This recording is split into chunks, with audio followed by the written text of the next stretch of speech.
Hello guys, আসসালামু আলাইকুম। আশা করি তোমরা সবাই ভালো আছো। আজকে আমি ঘরে থাকা উপকরণ দিয়ে বানিয়ে নেব মজাদার স্যুপ।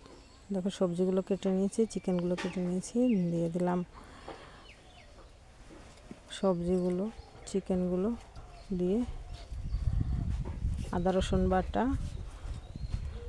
চাট মশলা,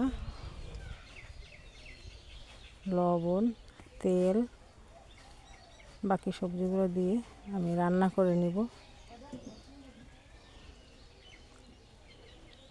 তারপর আমি একটা বাটিতে 2 চামচ পরিমাণ কর্নফ্লাওয়ার গুলিয়ে ওটা দিয়ে দিছি, ওটা দেখাইনি।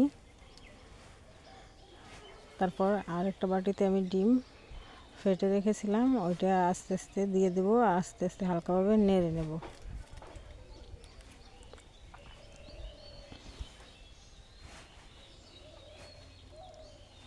তারপর দেখো, তৈরি হয়ে গেল আমার মজাদার স্যুপ। দারুণ।